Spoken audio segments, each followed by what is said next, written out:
we can apply the same argument to the second boundary layer equation and convince ourselves that this equation, and this is how it's written in the book, represents conservation once again, but now of momentum. And specifically momentum in the x direction. If my x-axis is along the surface and y is perpendicular to it. And we can use the same arguments that we did for the conservation of volume in this case as well.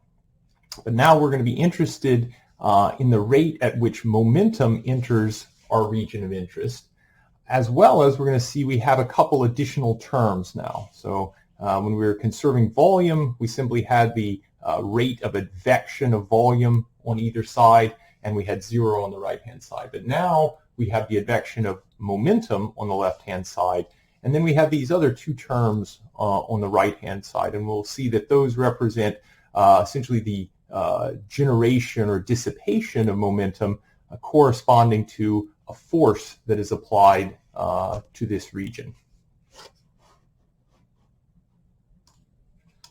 So the advection of momentum into each of the faces in and out of this region can be approached in the same way that we approach the advection of volume of fluid. We can again convince ourselves that the flux of momentum into a face, let's say to the left face, can be represented as a term that's proportional to velocity, and we can use the same argument we did before, that a certain volume of fluid enters that face with area A over a given period of time, delta t, and the volume that enters into that face, the volume of fluid that flows into that face, is going to be equal to L times, and I'll go ahead and write this as L times A. So that gives us how much volume of fluid has flowed into our region of interest. And if we multiply that volume of fluid times the density, that gives us a certain mass that has entered into the face in a given period of time. And if we multiply a mass times a velocity, we get a momentum. So this expression tells us the amount of momentum that has flowed into a fluid in a given period of time. And if we divide this expression by delta t, we can get a rate at which the fluid flows in. So the rate at which momentum flows into the region of interest can be expressed as the density of momentum existing in the fluid flow. So that's rho times the velocity of the fluid flow in the direction we're interested in, times the velocity at which that fluid advects across the surface, in this case u for this vertical face, times the area of the face. So the product of those three terms gives us the rate at which momentum is being advected into the region of interest. Likewise, we can consider horizontal face, let's say the bottom face, and we can say the rate at which momentum is being advected into that bottom face, again, is the momentum density, rho times the velocity u, times the rate at which fluid is flowing into that face. Now again, the velocity here for the momentum density is u because we're interested in momentum in the x direction. The velocity at which fluid is flowing into that face is v, velocity in the y direction, because that's the velocity normal to that face, times the area of that face. So if we apply the same argument we did for the conservation of volume, and we take the difference at which momentum is exiting, being advected out of the region of interest, minus the rate at which it's being advected into the region of interest, and then take the limit as delta x and delta y go to 0, and we divide by the area of both faces, then we'll arrive at an expression for the rate of advection into our differential region of interest. And that expression will be given by the velocity at which momentum is advecting into the region of interest, times the rate of change of momentum as we go along the direction of interest. So the partial of rho u with respect to x. So this would be the net rate at which momentum, if I put a negative sign, is accumulating in the region of interest based on flow in the x direction. I need this negative sign because if rho u is larger on this side, that means I'm have a positive gradient in momentum as I go along x, but at the same time it means I'm losing more momentum out of the right side than I'm gaining from the left side. So I'll put a negative sign there. Likewise, I can express the net rate of accumulation due to advection from the vertical faces as minus v times the partial of rho u with respect to y. And so these two terms together tell me the rate at which, for these two dimensions, I'm accumulating momentum in the x direction.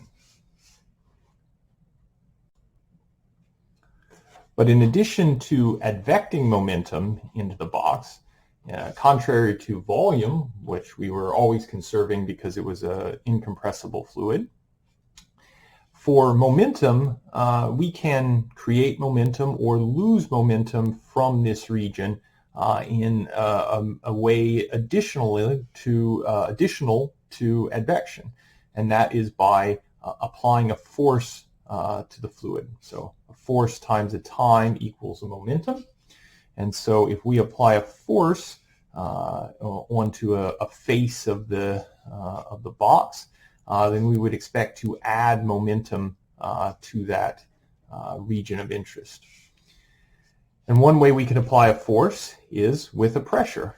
So we know that the pressure somewhere in the free stream has a value. I'm going to erase that because that's going to get in the way of our equations later, but somewhere in the free stream has a value of P infinity, and we know that the pressure, we stated as one of our assumptions, that the pressure does not vary significantly along y, it varies along x, so that whatever P infinity is at some point in the free stream, it has a similar value of pressure in any plane that I draw at constant x. So I can express this force then as P infinity at whatever x value I'm at times the area of the face.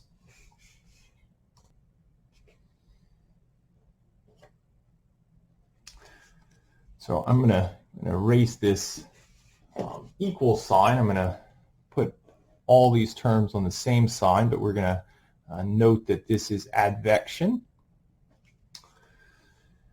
Now we'll note that in addition to the advection of momentum into this region of interest, we can also add momentum by applying a force. So we remember that the pressure force is by definition compressive. It's always going to be acting from the adjoining block onto our block of fluid. So in the other region we'll have a pressure. I'm going to designate this as P infinity minus and P infinity plus to indicate that the free stream pressure doesn't have to be the same at these two locations. In fact, we know it has to drop.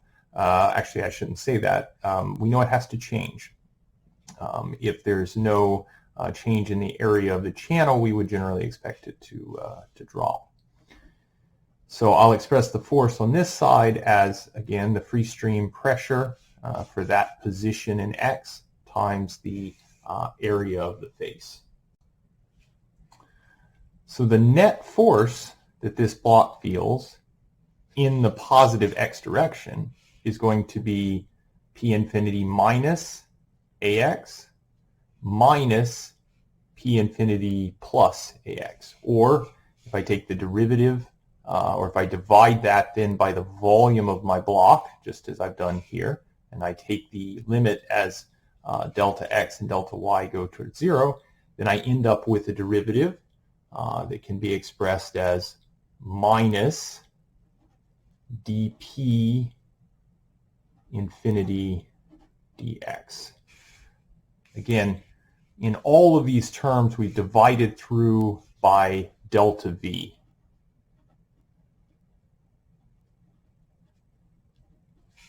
So when we divide through by delta v, all of the areas cancel, and in this case, I'm left with dp over, or delta p over delta x, and as I take the limit, that becomes dp over dx. And it has a negative sign because the pressure force, by definition, is a compressive force on this element.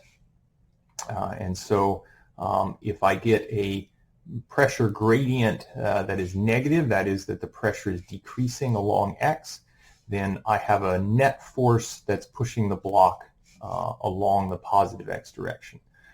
So that's increasing the momentum of the block.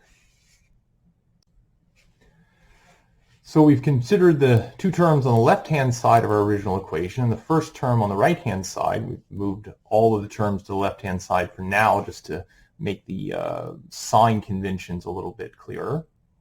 Now we're going to take a look at this last term. And this last term also relates to the force that a block feels. But this force is not a normal force. It's not a compressive force on a face. It's a shear force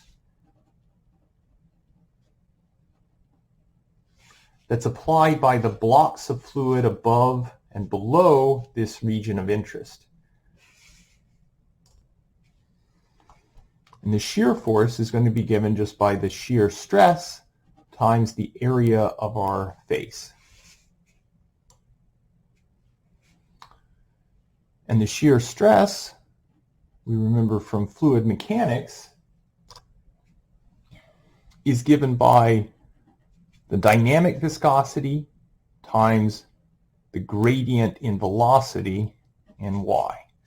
If the velocity is higher in the block above this region of interest, then it's trying to pull the block in the x direction. It's trying to speed it up. If the velocity were lower above this block, it would be trying to slow it down, pull it in the negative x direction. So we can express the force, the shear force on this face, as dynamic viscosity times the gradient in velocity with respect to y. And so this is our definition of our Newtonian fluid that you introduce in fluid mechanics. So we're interested in the net difference in shear force between the bottom and the top of this block. So we're interested in how the shear stress changes, what the difference in shear stress is from the bottom surface to the top surface of this block.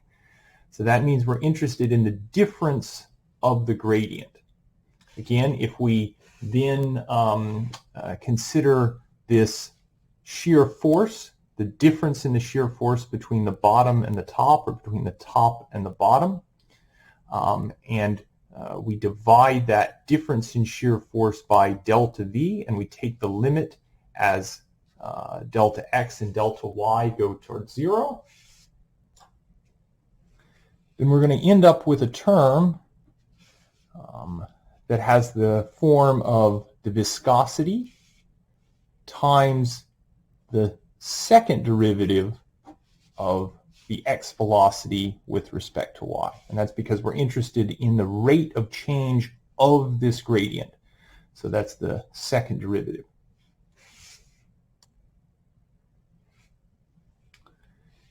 And this term is positive. Positive because if the gradient of velocity with respect to y is increasing in the y direction, the net effect is to pull this block along the x direction. In other words, if the gradient is increasing with y, that would imply that the shear force trying to pull the block along the x direction on the top face is larger than the shear force trying to drag it backwards or trying to slow it down along the negative face. So that would be a net positive force along the x direction. And so this term has the opposite sign of the pressure term. So for steady flow, all of these terms have to add to 0. This right-hand side, if we rearrange the equation this way, this side represents the accumulation of momentum in this block. And so that accumulation of momentum for steady flow has to be 0. So then if we divide through by negative 1 over negative rho, we arrive at this expression here once we've moved these terms to the right-hand side. And so we've derived the original equation that's given in the book, and we've seen that this side refers to advection, and this side refers to the rate at which momentum is introduced into the element by forces corresponding to pressure. And the second term on the right-hand side represents the rate at which momentum is introduced or removed from the region of interest via shear stress, or the rate at which momentum diffuses out. So this is, again, a form that we recognize similar to the heat equation, diffusion of the heat equation. This is diffusion of momentum from the into or from the region of interest based on the difference in concentration of momentum. And I should point out, I've labeled this term a little more carefully as nu. That is the kinematic viscosity. That is the dynamic viscosity divided by the density. So we get that term when we divide the dynamic viscosity by the density throughout. And this term really represents the diffusion of momentum from a region of high momentum to low momentum. We can also apply the same arguments to thermal energy, and we arrive at an equation that looks like this. And rather than going through each of the terms or the derivation of each of the terms, let's just consider their physical significance. Again, both of these terms represent advection. So we can write that as the velocity at which thermal energy is being advected into the left and right faces, or the difference between those two, and come up with an expression that gives us the derivative of the, or let's say the gradient in thermal energy, which would be rho C, we'll put C sub P since it's a fluid at constant pressure, times T with respect to X, plus the velocity at which advection is occurring across the horizontal faces, the top and bottom faces, times the gradient in thermal energy. I really wrote that closer to a P, but that's rho. I'll go ahead and correct that. Rho C sub P T. So the gradient in thermal energy in the y direction. And then we can further express that, or we can consider additional ways in which heat can move in and out of this region of interest, and one of them is something you've already dealt with. This is the rate at which heat is diffusing from or into the region of interest.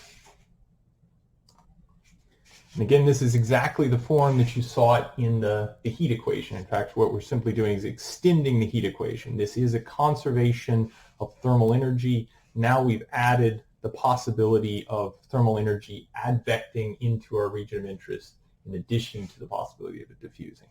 So from Fourier's law, or the gradient of divergence of the heat flux given by Fourier's law, we could write this diffusion term as K times the second derivative of T with respect to Y.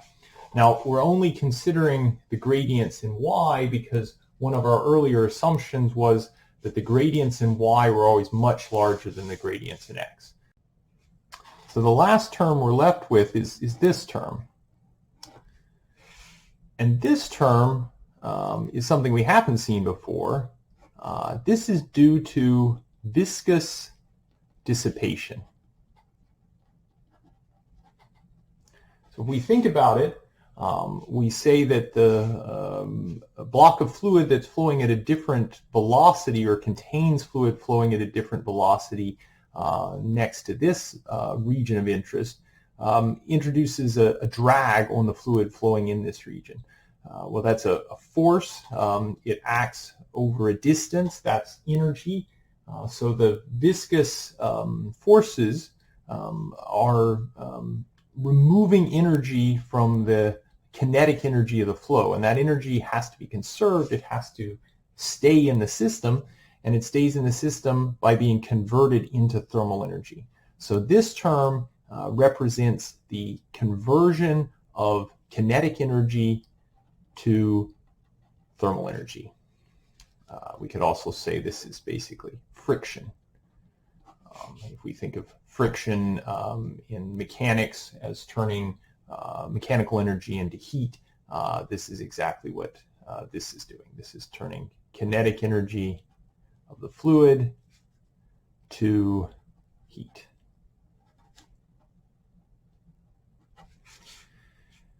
So we can express that term, as we're writing it in this form here, as the dynamic viscosity times the gradient in x velocity with respect to the y dimension squared. Now, fortunately, this term is usually quite small. In heat transfer, we're generally only interested in these terms, though sometimes this can be considerable. And so with those considerations, we can write our thermal energy, essentially conservation equation, essentially by intuition in this form. And if we just divide through all sides by rho C sub P, we end up with this expression as given by the book. We remind ourselves that thermal diffusivity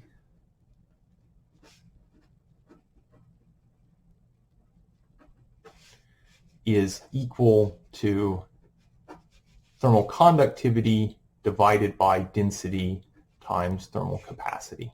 And likewise, kinematic viscosity is equal to dynamic viscosity divided by density.